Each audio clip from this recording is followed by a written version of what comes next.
It's Listen In with KNN, the sports sound of the district. Today, we welcome a former NFL standout and football analyst. He played for 8 years in the NFL, with 7 spent as a running back for the Pittsburgh Steelers. While in the Steel City, he was known for making plays such as these. Here comes Merril Hoge breaking into the open and has some blockers. Still on his feet with one man to beat. Simon Fletcher cuts him off and Hoge goes out of bounds. The draw for Hoge. And Hoge broke tackles. Merril Hoge is pushed out finally by the free safety Jeff Donaldson. After his football career, he worked for ESPN as an NFL analyst for nearly 2 decades. What many may not know is that he's overcome a number of challenges that life has thrown his way. It's allowed him to share a very important message in 3 words: find a way. And Merril Hoge now joins this live stream broadcast of Listen In with KNN right now with your host, Kelsey Nicole Nelson.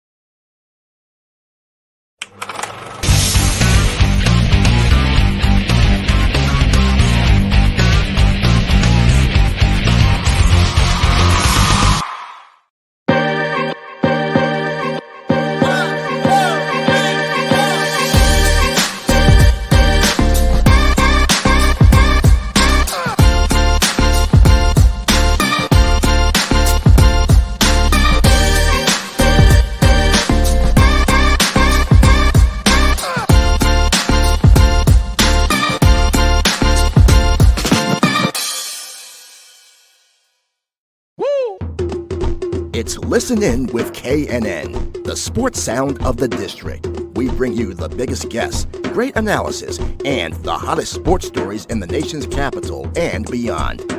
And we bring it to you live. Welcome to this live stream broadcast of Listen In with KNN. Here's your host, Kelsey Nicole Nelson.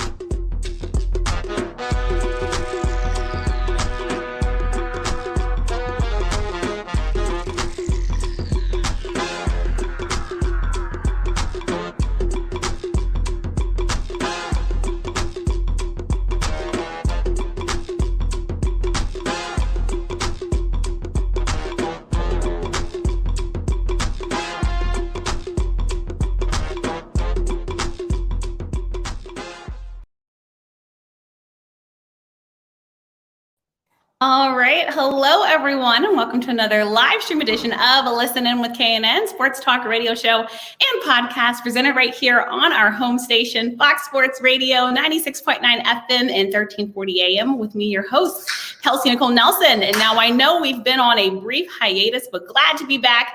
NFL draft happened. Back from Nashville and now back to the studio doing what I love to do, and that's interviewing just amazing people in and around sports. And today is none different. You guys know we just had the schedule release, so I had to bring in someone that knows football very well, football at the highest level, and he is none other than Merril Hoge, a former NFL running back, a best-selling author, motivational speaker, and analyst. Yes, a man with very many titles, and basically put, he's a man that has always found a way. So without further ado, please help me welcome none other than Merril Hoge to the show. Merril, how are you today? Kelsey, I'm doing fantastic, and kudos to your team for how you intro everything. That was more than impressive.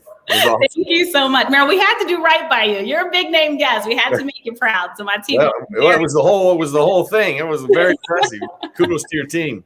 Thank you so much for that, Merril. And again, just glad to have you on and speak with you. I'd like to do a wellness check first, Merril, with my guests. How are you feeling? How are you doing? I know we're seeing COVID-19 restrictions loosen, but I like to make sure everyone's feeling well and healthy and that their families are safe.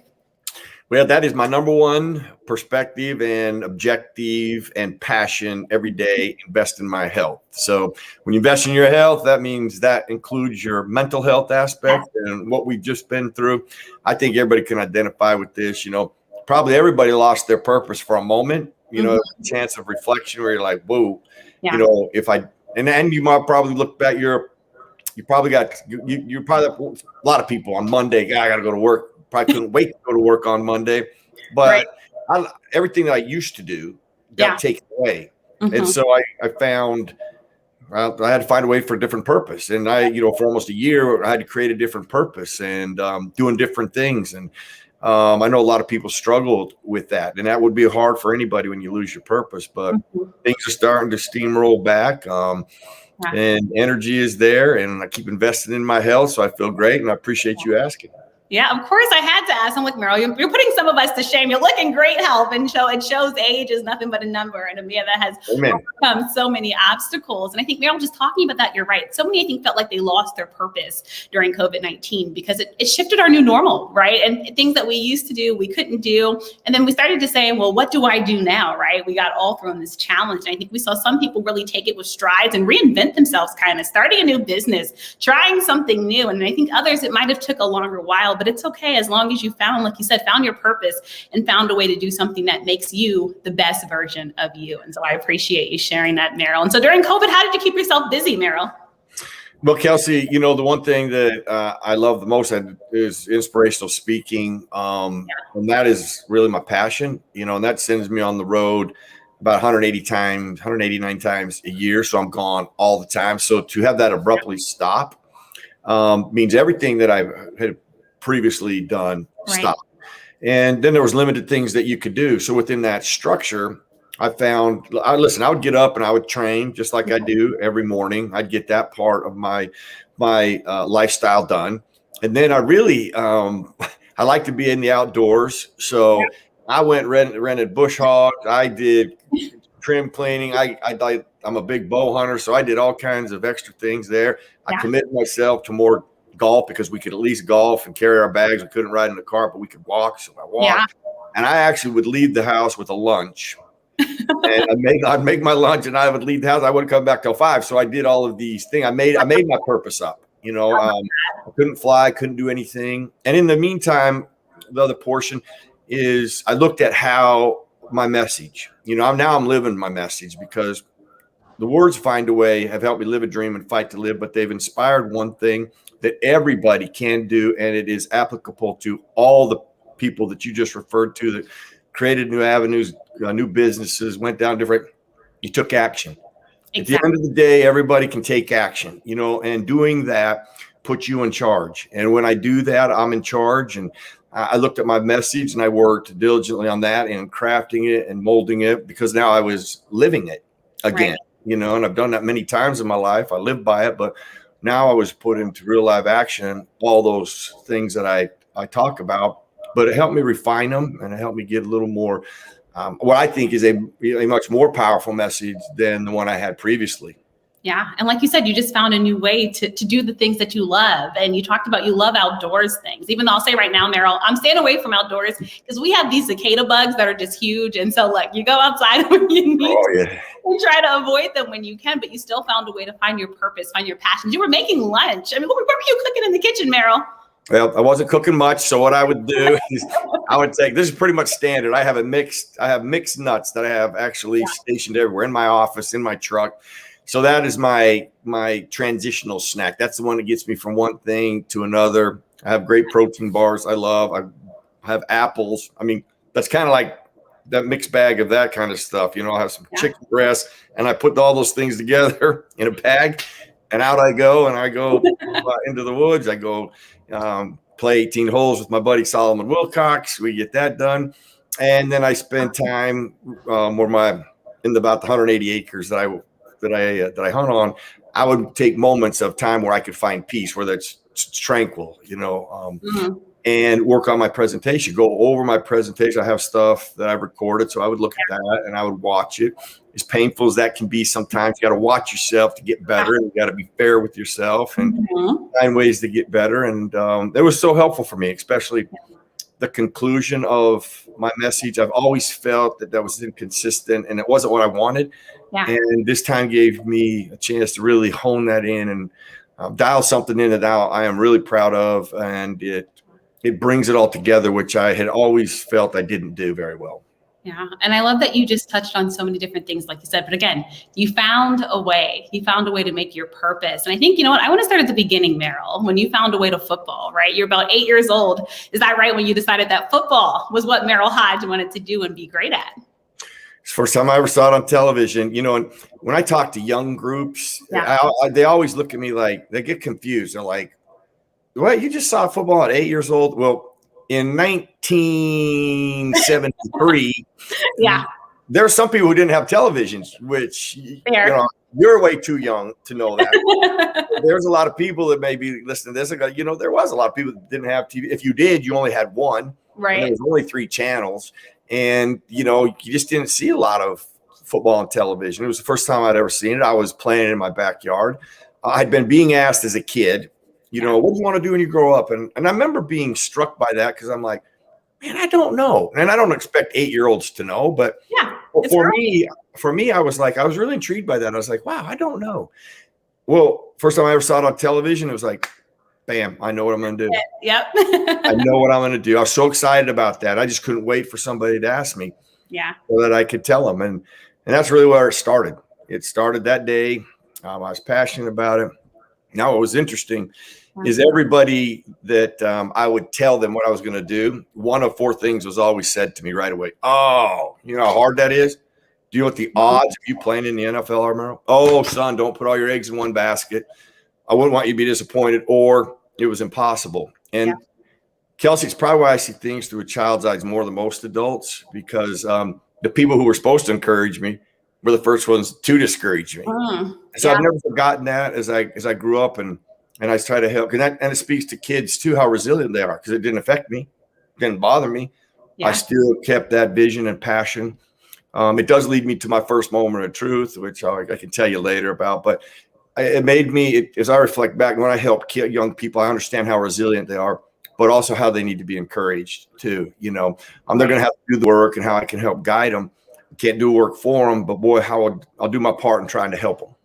Yeah. And it's important, right? I think kids now need those role models. And I think you touched on something so big. Sometimes it's the people closest to you. When you tell them your dreams, they're immediately telling you why you can't do it, Merril, right? Like, you're a kid, it hurts kind of to be deflated, right? You're like, well, I look up to you. I love you. And yet here you are. And I'm telling you what I want most. And you're telling me I can't do it without even really seeing me prove myself or try it. But I love what you said. You said you didn't let that deflate you, right? And then obviously we know where you went in football, Merril. So it worked out pretty good for you, right? It did. But I'll tell you this: I'm a product of a lot of people. A lot of people indirectly. I mean, there's helmet right here. The Chicago Bears. I only have a few autographs, but this is one of the very first ones I ever got was Walter Payton's. Oh, that's a great one to get. And Walter Payton was really the guy I looked up to the most. He's the guy who indirectly inspired me by his commitment to being great at what he did every day. There's a great story called Winning in Life. It's a video actually he put out about the behind the scenes life of Walter Payton. It was an interview process that he was asked what makes him better than everybody else. And I was like, holy cow. If you'd have thought I wrote the script, I'm like, that's what I want to know. I mean, thank goodness they asked that question. And what he said was probably as profound a thing as I've ever heard a human being say it, because it still resonates with me today. I like to share it because what it did for me, I took it and I applied it to my life. And that's what I hope people do. They take it and they apply it to their life any way they see fit. But when he said, I want it more, he was asked, what makes you better than everybody else? Right. He pauses for a second and he said, I want it more than they do. Every day of the week. He said, you see in the off season on Saturday, Sunday, Monday, Tuesday, Wednesday, Thursday, Friday. Monday, Tuesday, Wednesday, Thursday, Friday, Saturday. At 6 o'clock in the morning when I go run that dirt hill and nobody wants to go with me, I want it more than they do. During the season, Monday, Tuesday, Wednesday, Thursday, Friday, Saturday, when 65,000 fans are in the stands, cameras are not rolling, I want it more than they do. And he said, at 1 o'clock on Sunday, you better believe I want it more than they do. Definitely want it, yeah. And I just tell you as a kid that just was so impactful to me, because I was like, wow, I can do that. I mean, I can apply that type of effort. The key is, and that's why he emphasized every day. See, that's what gets people. People want it. There's nobody that won't say, I want it. But then when you start going, well, you got to do A, B, C, and D, your hands start going, yeah. Well, then, I shame on you, because the everyday part, it's not when it works for you. It's not when it's convenient. It's not when it's sunny and 75. It mentally, as I became to apply to my life, and I got to know Walter Payton later when I played with the Bears, which we confirmed this mindset, is it helps you plow through those tough days. You know, when the COVID thing hit, it's things like that sustained me, that helped me. The lesson I had learned, even though I applied it on a football field, I've applied it to cancer, open heart surgery, and to how I'm going to have to change my patterns and purpose in COVID. So it's been a life lesson that I continue to use, and I love to share, in hoping that somebody would take that and apply it to their life. You touch on so many great things, and I can see why you're an inspirational speaker, Merril. You're already inspiring me and the listening audience, but you're right. Some people want things, but when they find out what the work that needs to go into it, many are like, I just don't know. And it's easy, especially now in the social media culture, we see all these great pictures, right? And so many of us post our successes and wins. We don't post the hard times or the failures. And like you said, everybody would like to train in sunny Miami, right? But what about when it's cold in Green Bay, right? What about when you're below freezing temperatures in Chicago and the wind's going, the rain's going, the snow's coming? Do you still want it that much? And I think you touched on, of course, one of the greats to play the game, and just hearing his mindset. Of course, we know that's why it made him separate him while he was playing, and I'd say also you. I want to go to this. I love it. Walter Payton met his mom once. He was the man, the perfect example on and off the field. I think we can all agree to that. And then saying on your background, Merril, I want to just talk about you growing up in Idaho. Right. And it's somewhere I think us in Washington, D.C., or metropolitan areas, we don't get to talk about much. But what was it like for you growing up in Idaho in a small town? And you kind of touched on, but wanting these big city dreams, right, playing the national football game. Well, I'm going to share a story with you, and I will almost give 100% certainty that what I'm going to share with you, nobody will ever share with you ever again. Okay. Let's hear it, Merril. First job that I really ever had that I truly enjoyed, I was about 8 years old, ironically, is I was a gopher trapper. I was hired by ranchers and farmers, and my brother and I would ride horses. We'd put about 50 traps on our horses, and we'd go out and trap gophers. Wow. Now, gophers are dangerous. Gophers do a lot of damage to the fields and the crops in the West, but they also put horses and cattle in vulnerable spots. If their legs step in them, they can break them. So they don't like gophers. They like to get rid of gophers. Right. So we would trap gophers, and you need 2 traps per hole, because a gopher they dig a false tunnel and a real tunnel. So you have to set 2 traps. But we would trap gophers Friday, Saturday, Sunday on the weekends. You get $1 a tail. We'd put them in a jar, and we'd ride our horses down to the local store, cash them in, and that would be our weekly pay. And it was one of the greatest jobs I ever had. And when I tell people that, I go, that kind of gives you a perspective of where I grew up and where I'm from in Idaho. It's not just potatoes. I mean, there's a lot more. Idaho potatoes. We got gophers too in Idaho. I absolutely love hearing that. Again, it's something that we don't get to hear a lot on this side of town, but you touched on it. And again, you did what you had to do to help make you strong, I'm sure, and probably helped even with your quickness. But I appreciate you touching on that. But I will say again, Idaho, some of the best potatoes, Merril. So again, now we know Idaho for more than just gophers. And then same with Idaho State University Bengals. I want to talk about you going to college there in a school that had so many great names that went there, right? Jared Allen, Ed Bell, Marvin Lewis. Of course, you graduated from there in 1987. But just talk about playing there as a 4-year starter. I mean, holding records there. And of course, going to school in your home state. What's that mean to you, Merril? Well, there's a couple things. It was the only college that gave me a scholarship, so I didn't have any choice. It was Idaho State, basically. It was Idaho State, So I went from kindergarten to college in my hometown. I didn't even know that they had things outside that state after I get done with college. But you mentioned Marvin Lewis. Actually, Marvin Lewis was a coach when I got there. Yeah. He was a GA. And there's another name that who was my high school coach that a lot of people will probably be familiar with, was Dirk Cutter. Yeah. Dirk Cutter, who used to be the head coach of the Tampa Bay Buccaneers a few years ago, has been a coordinator with the Atlanta Falcons and a lot of other teams in the National Football League. A brilliant coach. He was my high school coach. And him and Marvin actually were teammates at Idaho State. Mm-hmm. I knew them when I was in junior high. So I've known a lot of people – actually a lot of people who were impact people in the NFL came from Idaho State, and I was grateful my life's journey past theirs, because I remember Marvin Lewis both of them had impacted my career in some way. Mm-hmm. Marvin Lewis, for example, we were playing Weber State, and there was a linebacker. Now, Weber State, their colors are purple, okay? His linebacker is sitting there popping off as we're getting ready to start a game because you're about both at the 50 and you're going out. Mm-hmm. And he's going trick or treat, because our colors are black and orange, like the Cincinnati Bengals. Right. And I turned to him, I'm like, have you checked your colors? You're ripping our colors? I'm like, and he just kept running his mouth. I ended up scoring a touchdown on him in the game, and I kind of flipped the ball over to him. And when I come off the field, Marvin's like, don't be like that. He goes, you're not like that. Don't be like that. And I'm like, and I remember, I never forgot that. I was like, you're right. I'm not going to let somebody, talk. My touchdown spoke for everything.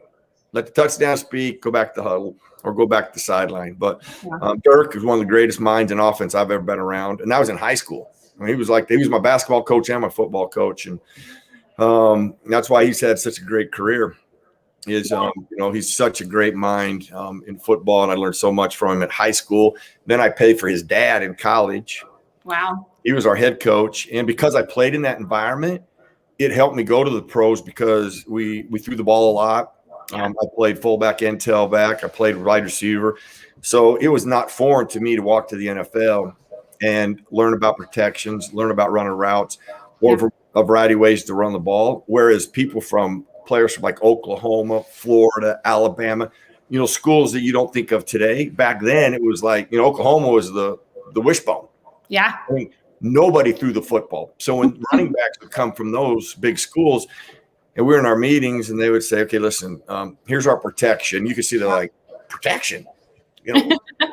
What? We got to run this route. They're like, what route? It was – and you just don't have a lot of time to teach that. If you don't already kind of know it, it's a hard transition period in the NFL. Now, that ended up being one of my advantages because I had done that in college so much. It was very easy for me at the pro level.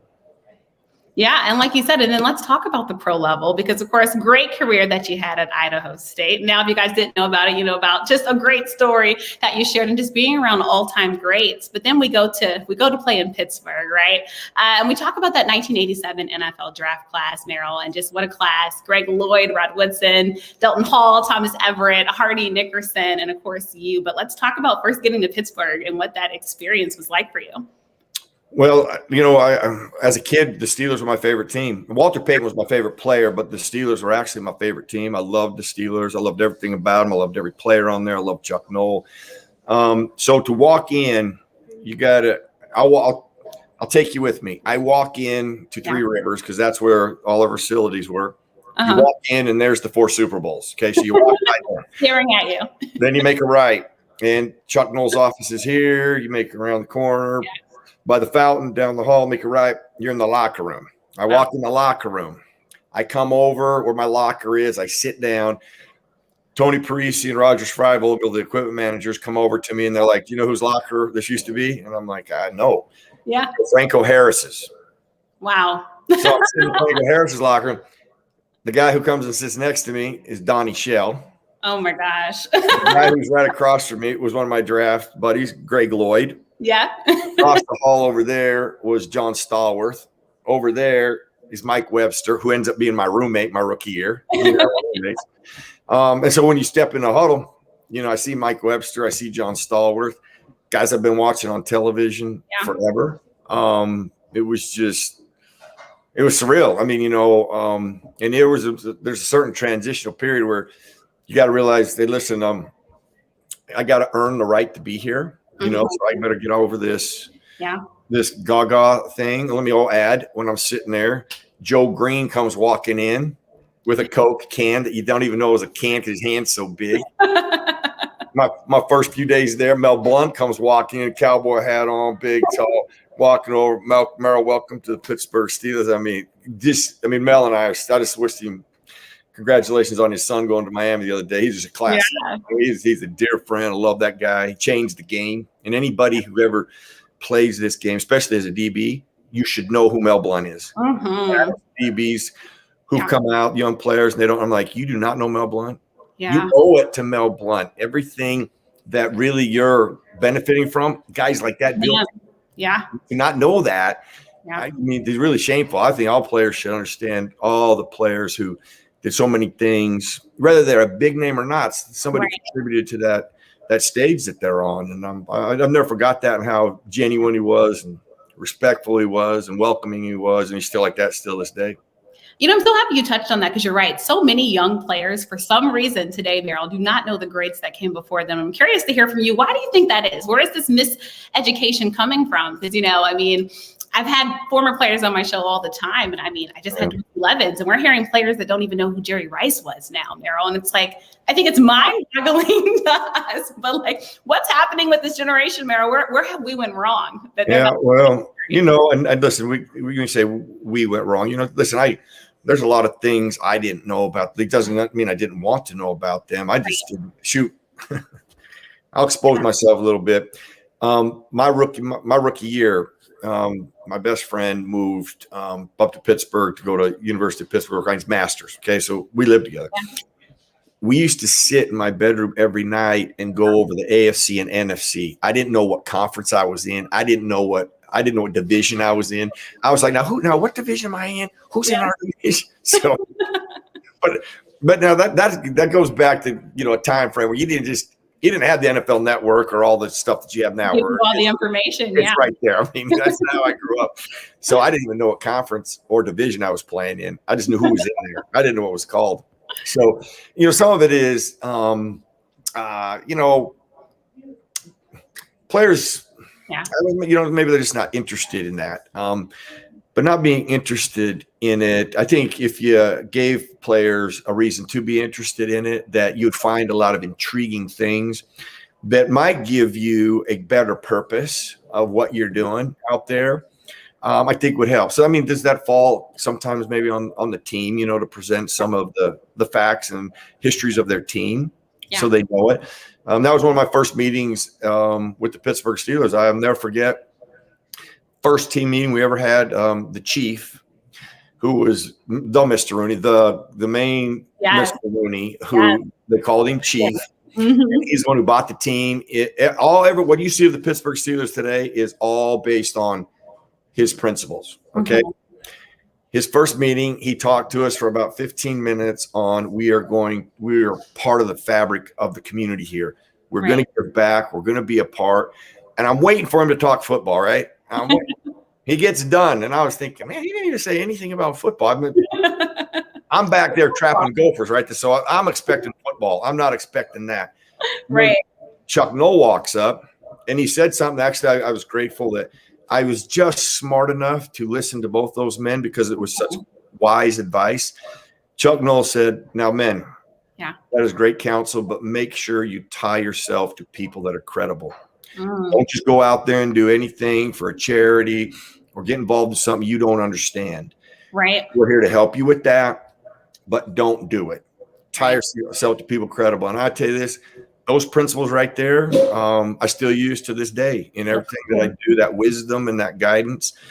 Yeah. So going back to your original question, I would like to find ways where you can educate, the current player, because there's a lot of reasons they may not know, that information maybe wasn't something they sought out. And I don't blame them in some ways. And then you can't make people appreciate it either, though. You can still present it to them, and there's a lot of players. I ran the rookie symposiums for the NFL for a long time. Mm-hmm. I would sit out there and look at all the draft picks and all the teams, and I'm telling you, to a 90 percentile, just based on their body language and their interaction within a 2-day period, I could almost tell you who was going to make it and who wouldn't make it. Wow. Just by the body language. It was beneath them to be there, and why do I got to be here? And all it is information to help you. Wow. You don't even have to use it if you don't want to. And they're all offended by it. And it's like, I shouldn't say all. A mass majority just offended that you would have to make us come for 3 days to help us. We don't need your help. And I'm like, wow. But so you can't take people in a way, but all you can do is present them all, hopefully information and things to maybe help them, and hopefully they take them and apply it. That's all you can hope for, right? You can try to show them, but they're eventually going to have to lead their way themselves. I appreciate that you touched on that, because I think it's so important, especially for the young, like you said, rookie players, and staying in Pittsburgh, because you had just such a great career there, playing there from 87 to 93. I mean, the records speak for themselves. One of 2 Steelers to rush for more than 100 yards in back-to-back playoff games. And you talked about this guy, but alongside Franco Harris, another Steeler to do that. But just talk about some of your favorite memories playing in Pittsburgh, because we know they're such a storied franchise, Merril, and so many fans and what they've built. And of course, I know the fans are now excited for this upcoming season. But when you played there, just talk about what made it so special for you. Well, I will tell you this, Kelsey, and I think everybody will probably speak to, their fans are the best, and that's how you should feel. It's just like a parent. I mean, they're going to say their kid's the best. Of that's course. Really what you should. I will tell you this, the relationship that I have with the fan base, the Steelers fan base, I feel flattered that I have it, that the way they treat me, the way they have always treated me, I just am so humbled by that. But when I look at what they're looking for, it is really, I think, what every fan ultimately wants, or a real fan who understands. Do they want to win Super Bowls? Yes. They've got enough of them to explain how that's a standard of theirs. Yeah. But what I found interesting about them is they know if you gave everything you had. And ultimately, that's what they expect, as they should. But they appreciate that. Right. And that's what I didn't see coming, because, listen, nobody more disappointed than me that I didn't win a Super Bowl while I was there. It's the ultimate goal. It's the only way I played. But those fans identified with effort and your commitment to and how hard you played. And going back to that fiber of the community, that's how that city is. That's how they rebuilt themselves when all the steel mills got shut down. And maybe that's why I was so drawn to them, is they appreciated work. They appreciated effort. They appreciated action. Do they want the result of a champion? Sure. But they're not going to belittle you if they know you did everything, they did your part. And that to me, I still a part. My foundation is there, the Highmark Caring Place. I go down, I walk through that city still this day, and people walk by and say, "Hey, Merril," and I just I'm like, that's how they feel, that they can just say hi. And I'm like, I love that. I'm like, "How are you?" And start talking to people. I've been very fortunate, and I didn't even mention actually playing there, even though playing there was just an absolute thrill every day, to play at the players I played, the coaches I played for, Chuck Noll, Bill Cowher. I mean, I don't know many players other than the Steelers there. I can't think in history who gets to play for 2 Hall of Fame coaches. There's not a lot of players that probably played for 2 Hall of Fame coaches. And the impact that both of them had was significant. Chuck Noll was the greatest man I ever met. He's the greatest leader. Not just the greatest coach, he was a great leader. And people always go, why is he a great leader? Because he had the one thing that was critical in leadership, or maybe a couple things. He had integrity, and he was consistent. And he was a fabulous motivator in the sense of challenging you, and he did it in different ways to different people. And his purpose in that, as I learned later, and when I reflect back on it, he's trying to make sure you're going to be okay when the fire comes. So he does all of these things to test you. So that he knows when I put you out there, you're going to be able to be okay when the fire comes. And he was brilliant at that, but he was terrific at teaching. I mean, my life lessons that I learned and apply daily, a lot came from Chuck Noll and what he had taught us on the field and off the field. And that's huge, because I think when you have somebody that can teach you what it's like to go through adversity, right? And that's what life is. That's what football is, right? Nothing's perfect. Nothing's always planned. And I think that's when you really find out who you are and what you can handle, right? Because of course we all have a plan that things will go a certain way. You had a plan, right, to win a Super Bowl, right? But things happen, of course, but you still have to come up to the challenge. And of course, I mean, you had to keep your job too, right? Football is a competitive sport. And so I'm so happy that you touched on that. And also just the relationships between head coaches and how important important that is, and having the right coach too that works for you, and one that you can listen to, one that you trust, and one that can lead by example, Merril. So I'm so happy that you touched on that. And staying with your football career, let's now head out to Chicago. So you signed a 3-year contract with the Chicago Bears, but a series of concussions forced you into early retirement in '95. So just want to talk about that process for you, because of course, I mean, it's so hard to give up something that you love, Merril, right? But for you, you had to make that tough choice. Take me back to that moment and what it was like for you when you knew you just had to hang up the sport that you wish that you knew that you would play since you were 8 years old, that you had to say goodbye. Yeah, well, Kelsey, I'll tell you something that I always try to make sure is crystal clear. Concussions didn't end my career. The improper care of head trauma ended my career. And that's always misunderstood by people. And the reason it's misunderstood because people think a concussion is the doom and gloom and the end to all. Right. And that is not true. If that were the truth, then we should shut down every home in America, because the leading cause of head trauma in the entire country is tripping and falling. Yeah. The environment where the most head trauma happens in the entire country, the home. So we would shut that down. So that's why I'm so passionate. Like how my career ended was unfortunate for a couple reasons. Pittsburgh was so far more advanced than Chicago was at the time. You know, Joe Maroon was a neurologist for the Steelers. Bears didn't even have one. We were doing cognitive testing in Pittsburgh. Chicago wasn't. Now, listen, I'm not pointing fingers at Chicago at that time. Chicago was doing what they knew at that time. It was back in the 90s where everybody was learning about how do we evaluate head trauma. The Chicago Bears were one of the first teams in NFL history to make cognitive testing mandatory after what happened to me. So guess what? Ultimately, what happens in life, when you make a mistake, you get better from it and you change. That's what the Chicago Bears did, and it's a credit to them. But when I go to Chicago, Kelsey, I mean, Walter Payton's my favorite player. The Steelers are my favorite team. I'm going to Chicago. I never thought in a million years I'd be playing in Chicago. I already mentioned Walter Payton. And one of the great experiences of playing in Chicago was Fred Cato, the athletic trainer, was the same guy that took care of Walter Payton every day that took care of me. Well, I wore Fred Cato out. I would say, Fred, I need a story of Walter Payton every day. Walter Payton was on the board, and so he would come around like once every 4 weeks. And this is how I got his helmet. Okay, I met Walter Payton my rookie year in Pittsburgh. I mean, when I was in Pittsburgh, we played them in Chicago. Right. I met him after the game. Yeah. We get beat 50-0. That's an important point here.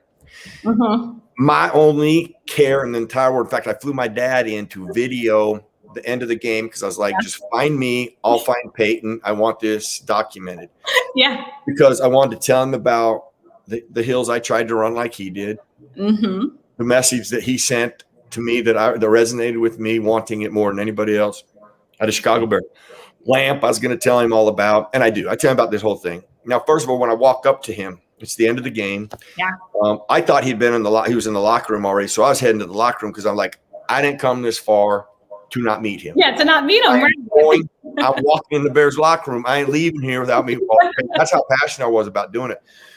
And something said, look to your left, and I look over, and he's right on the 50 walking. Wow. And I went running up to him. Now, I got Walter Payton built to be 6'5", 300 pounds. This is the way he played. This is the way I envisioned. Yeah. He's 5'10", 205 pounds. And in a way, I kind of towered over him. And I was taken back by that I was bigger than he was. Yeah. And this guy runs over people 3 times his size. So easy. Which that's probably what set everything scrambling in my brain. But I go through this dissertation. I really hadn't found a way to correctly tie it all up in a nice bow and end it. And I panicked a little bit, so I asked him for an autograph. He said, I'll never forget this because I think about him almost weekly because these things will happen to me where people come up to you randomly or come up to you. He said, Merril, because I don't have a pen on me, but I want to thank you for taking the time to come over here and tell me that. That's the nicest thing anybody's ever said to me. Wow. He goes, since I don't have a pen, why don't you take these? And he takes his wristbands off and his elbow pads, and he hands them to me. Wow. Now, a couple things there. He remembered my name. I never forgot that. Was it the nicest thing anybody's ever said to him? I highly doubt it. Right. But guess what? That's how it made me feel. Mm. Made me feel like when I left, Yeah. Walter Payton I'd already built to here. Walter Payton now was and I walked out. We got beat 50-0, right? Did I mention that? You did. I walked in the locker room like I just won the Super Bowl. I cannot be more happy. And then I got Chuck Noll, who slams the metal door that's in Soldier Field. And he's like, everybody turn around. And I was like, oh, my God. But I had anyway, so I didn't get that autograph that I asked about. So when he starts coming around, this helmet right here, they want me to wear this helmet. It's a Riddell helmet. I was wearing a bike. Yeah. And I didn't want to wear that helmet because it didn't fit right. Yeah. So I have him sign it because I'm like, if you sign it, nobody's ever going to ask me to wear that helmet again. So he signed it. He signed it to Walter Payton Sweetness. And every time they'd come in the locker room, I'd do this. And they wouldn't say another thing. They're like, I can't make you wear that. It ended that.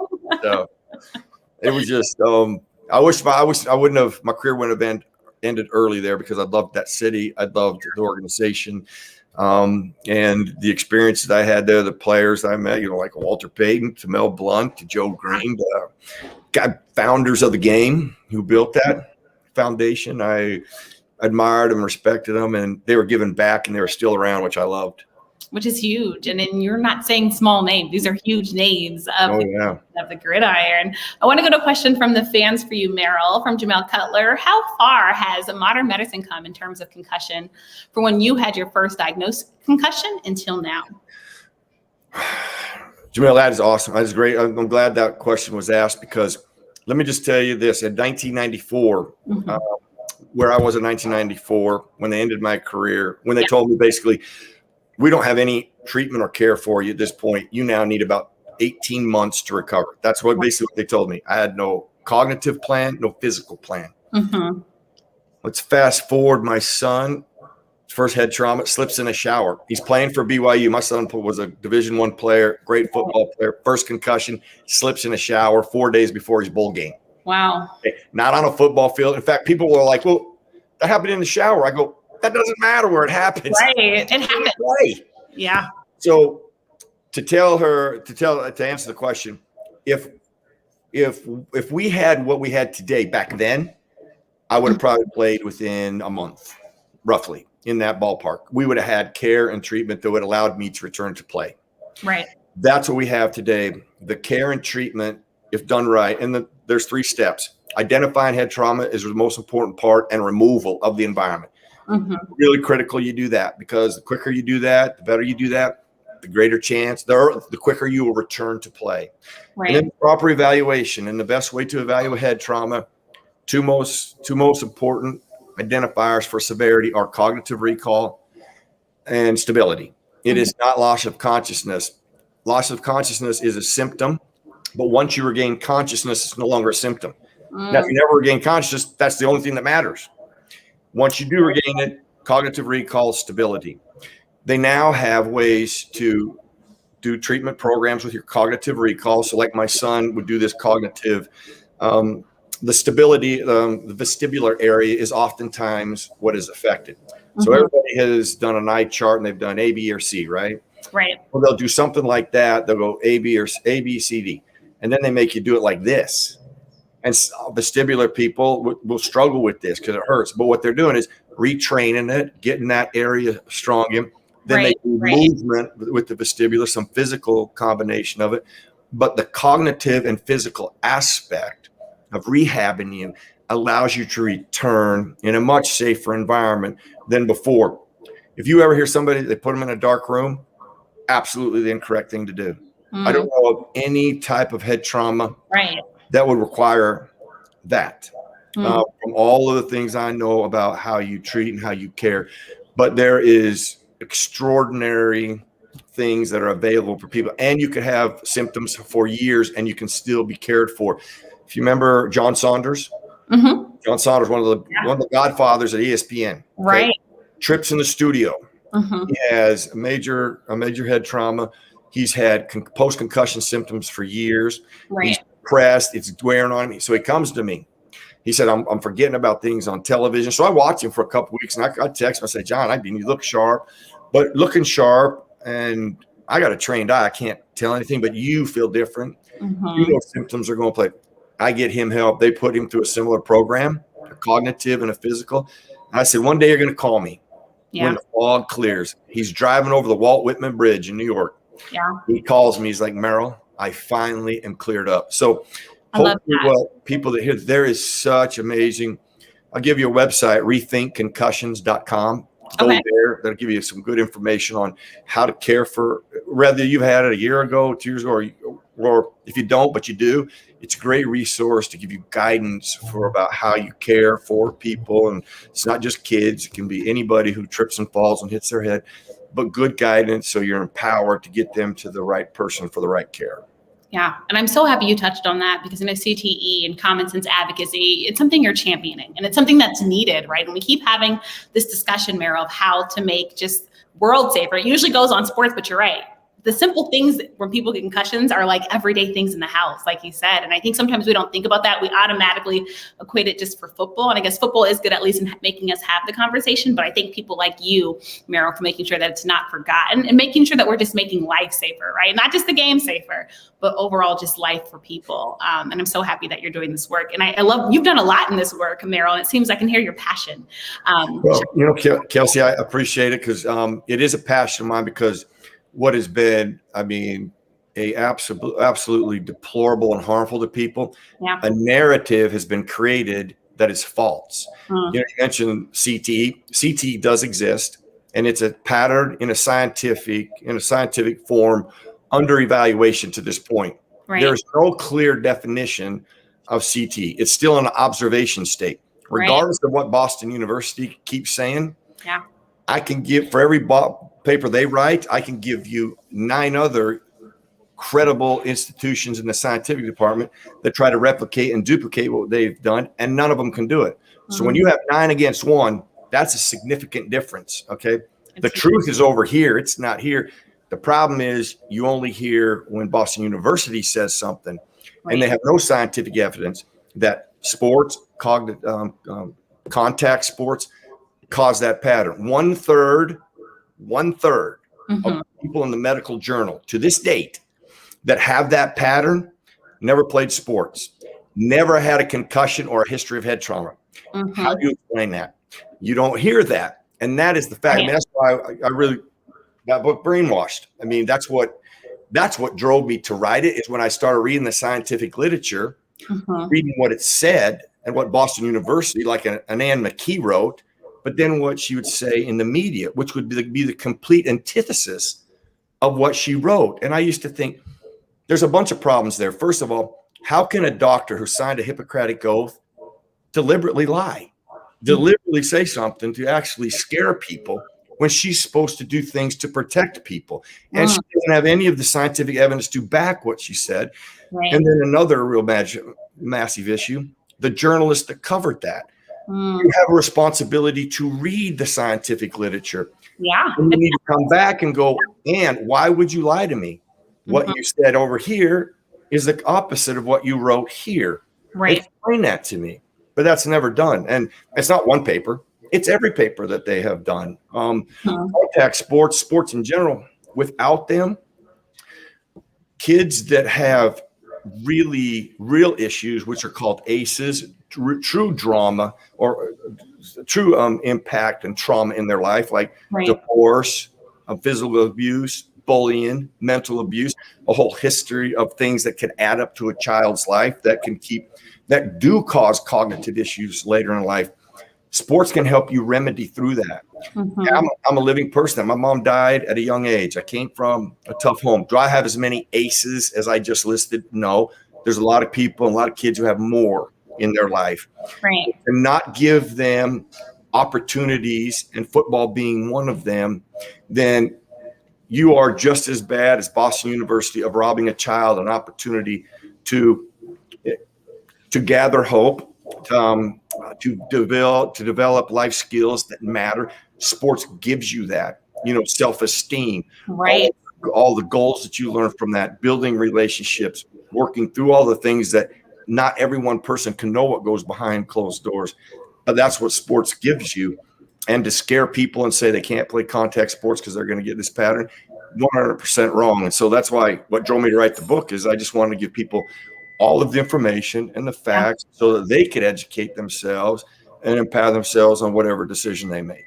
And I'm so happy you touched on all of that. And again, what Merril's talking about is his book, Brainwash, The Bad Science Behind CTE and the Plot to Destroy Football. And I think it's so timely, too, that you're discussing in this, because it seems like every day we're starting to hear about how youth football numbers, Merril, are dropping and how some parents are scared, right? And like you said, this narrative has been created that, oh my gosh, will my son get a concussion and get CTE? Are they teaching the right things? And I think that's why it's so important that you do touch on that. And you're so right. Also, us as journalists, we need to keep our ethics and our principles and really look into the work that we're doing, right? We're not supposed to dispute stuff. We're supposed to do our due diligence. And so I'm so happy you touched on that. And then while we're talking about you being an author, I also want to talk about another book that you wrote, Find a Way, 3 Words That Changed My Life, released back in 2010. Merril, you write just such inspirational books, and just your story overall, I think, has just been something that anyone can be inspired by. This is, again, why I was so excited to get you on the show. But a survivor, I'm calling you a survivor. You survived being diagnosed with non-Hodgkin's lymphoma, survived open heart surgery. You talked about the concussions. And so talk about the book and just what it means to you now to just continue to find a way, Merril, and all that you've been through in life. Well, Kelsey, it's obviously it's one of my principles, foundations in life. Those words have inspired action. They sent me on a journey. I'm a product of so many people. We've highlighted a few of them. But what you really said there leading into that is what this is all about. It's not about me. It is about what I know that I've lived. That's why I share it with people. It wasn't because I read it. It wasn't because I saw it. I share because I lived it, but I really share it because I know it's possible. I know it's possible for you and everybody in the sound of my voice when they use their 2 greatest tools known to mankind, and that is your mind and your spirit. And no matter what your circumstance, no matter what your goal, no matter what your dream, the mind is engaged. That's why I always ask, do you control your mind or does your mind control you? Oh, I like that. Yeah. Well, when I was age 12, I experienced that very first exercise. When I put the goal up, I was playing the National Football League. I'm 12 years old. Everything everybody's ever said to me starts going into my head. How hard it is, the odds. Don't put all your eggs in one basket. It's impossible. My mind was controlling me. Those words pop into my head. And yes, it changes my energy. It inspires me to take action, which I always use that term, but now I'm in charge. Now I control my mind. Now I'm doing something about my circumstance or that goal that sits up there. And that drove me to finding things about, I stumble across, the Walter Payton thing that I mentioned.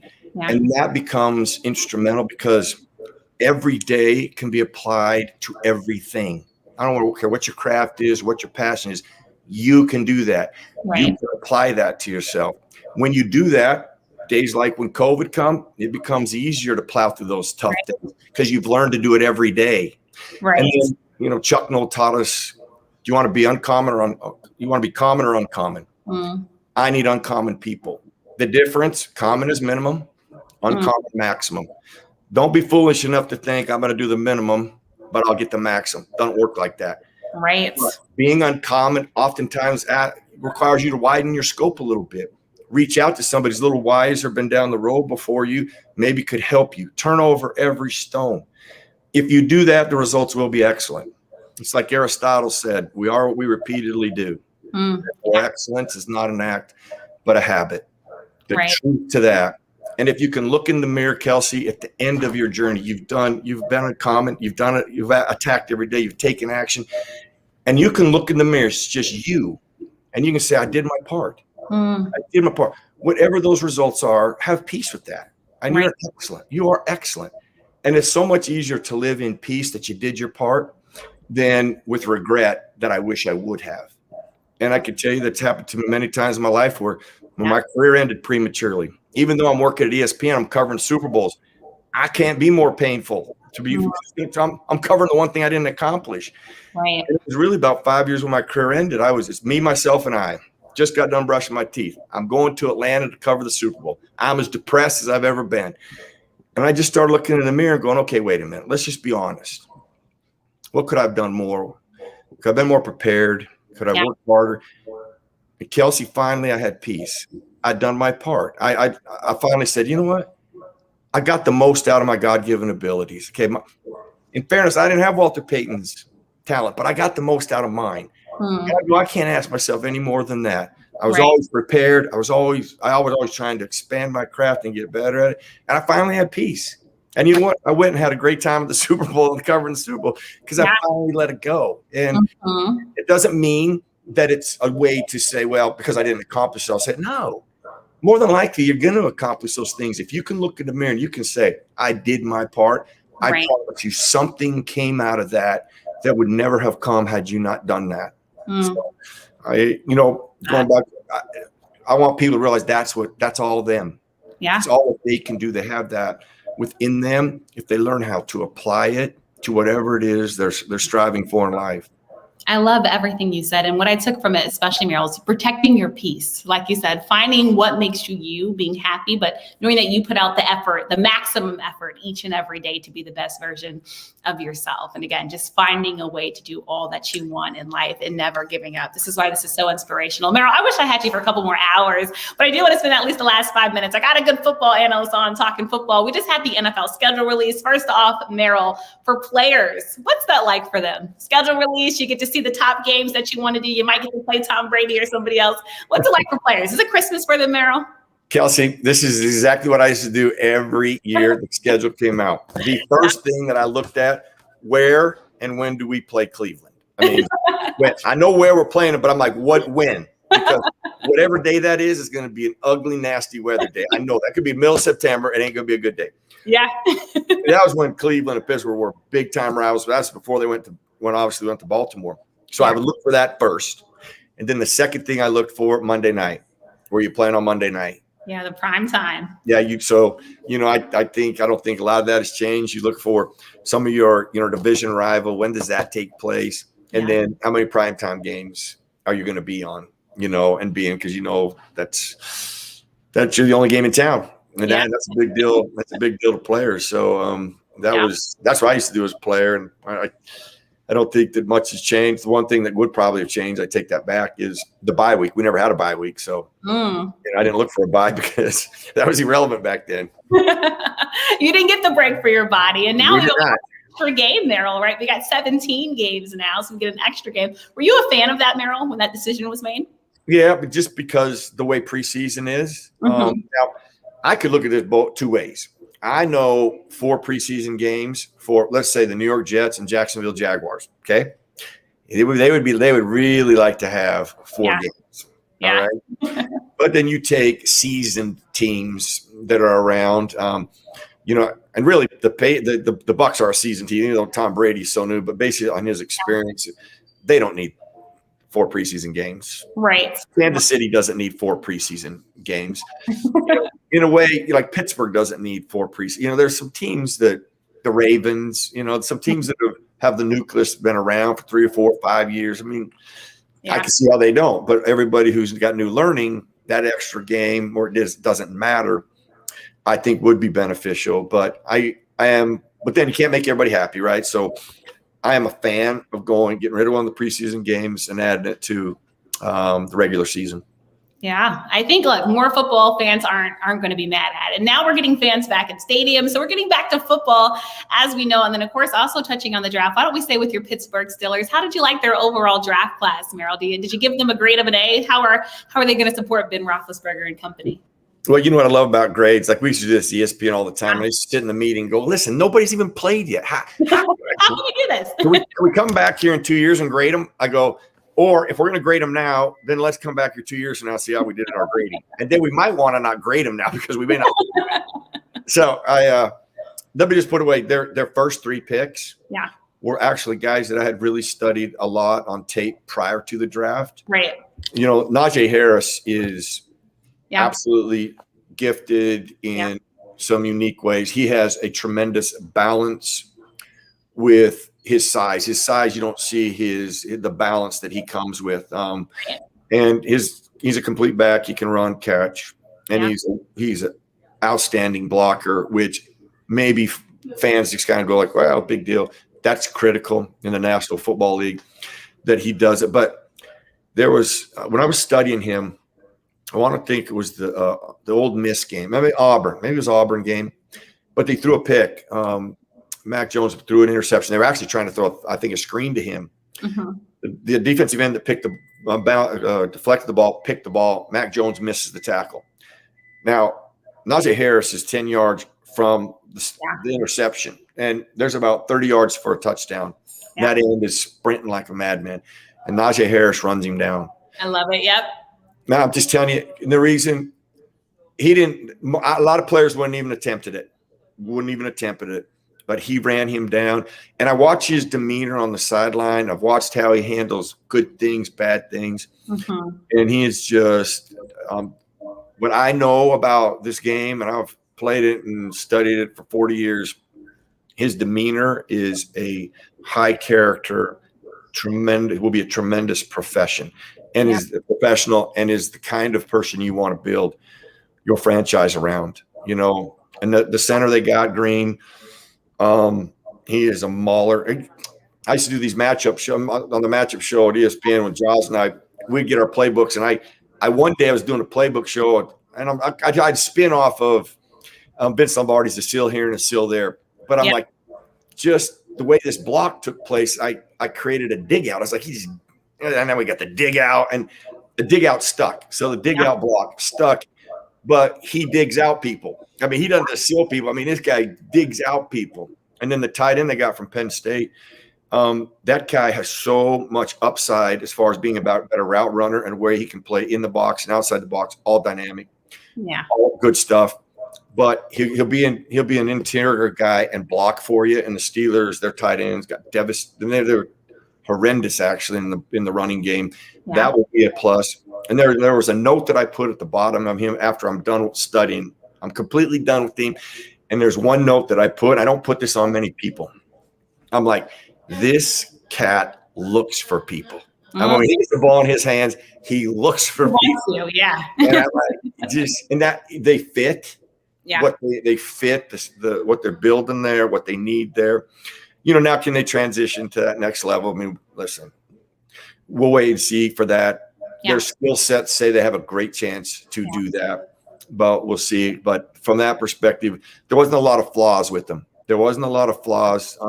But learning the pro game is much different than college. It's much different than the SEC. It's the NFL for a reason.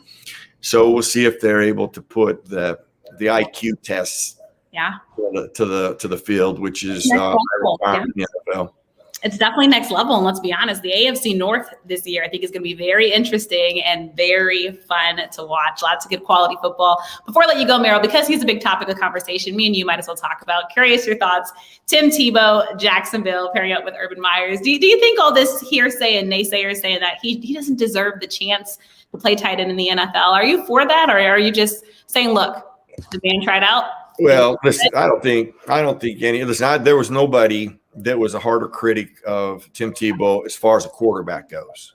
Okay, I mean, he was not a good quarterback, and there's a litany of reasons why. There's no reason he gets drafted. No reason he should have gotten drafted in the first round. It was a political move with a coach who thought I'm smarter than Bill Belichick and I'll make him a great player. You can't do that with a guy who's not accurate, has terrible throwing motion, and really doesn't understand. His IQ of the game was not very good. It was very poor.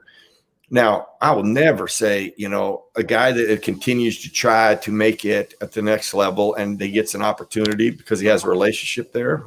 I'm not going to. Yeah, you're not going to knock it. Good for him. I would like to see.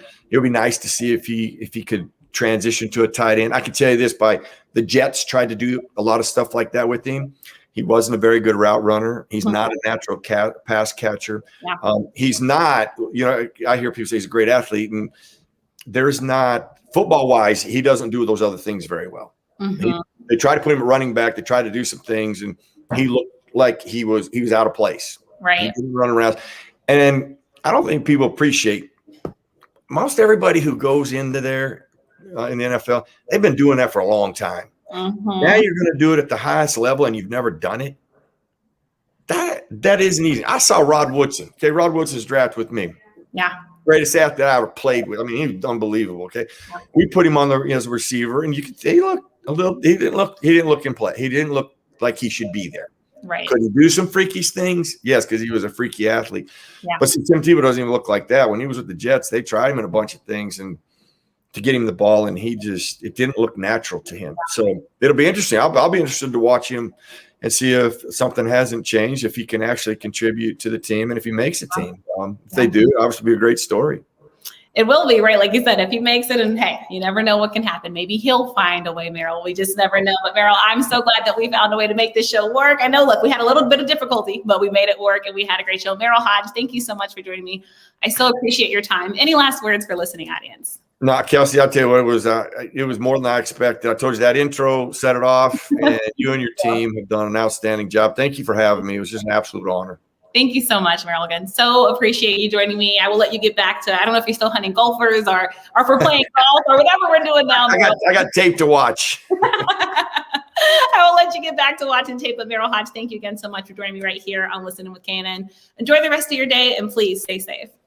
Thanks, Kelsey. Thanks so much. Bye, Merril. All right, everyone. Thank you again for joining me right here on Listening with KNN. We'll be back next week with all new shows with another very special guest. You guys will just have to stay tuned and check out my latest podcast version of my show, where I had sports agent Caitlin Aoki join me. So definitely check her out of Alliance Sports. She helps to co-rep Jamar Chase, who just got drafted to the Cincinnati Bengals. So all new additions, that's on iTunes, Google Play, and Spotify. And as always, I appreciate you all listening in. If you like something from the show, be sure to hashtag Listen In with KNN or hashtag LIWKNN. We'll be back next Thursday at 6 p.m. Eastern time. Don't miss it again. Continuing football talk, basketball talk, also WNBA kicking off tomorrow. So we definitely want to check that out as well. Please, please, please support the WNBA. Count it. WNBA League Pass, $16.99. It doesn't get any better than that. All right. So lots of great sports happening. And later tonight, I'm so excited to be joining About Nothing But Sports with my girl, Ashley Baker. So check that out tonight at 10. All right, y'all. I will see you later next week. And again, thanks so much to Merril Hoge for joining me right here on Listening with KNN. Bye, guys.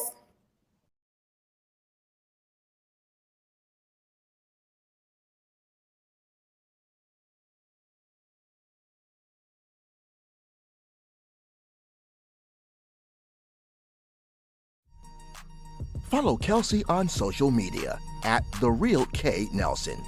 Catch episodes of Listen In with KNN on YouTube, on air at AM 1340 and 96.9 FM Fox Sports Radio, on Facebook and Twitter, and online at KelseyNicoleNelson.com. Thank you for watching this live stream broadcast of Listen In with KNN.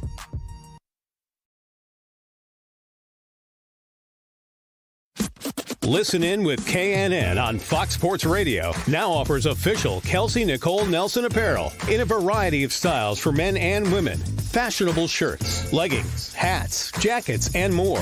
Order now and get 15% off and free shipping. Just enter promo code KNN. Get your Listen In with KNN wearables today and check out Listen In with KNN on Fox Sports Radio with Kelsey Nicole Nelson.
You used to hear me on your airwaves or hear me on my hit podcast, but now I'm taking you to the screen.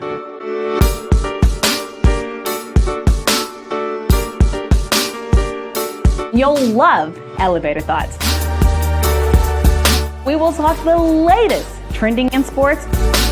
It's game time. What better way to get to know those that visit the show than over some good food and drink? It's time for confessions.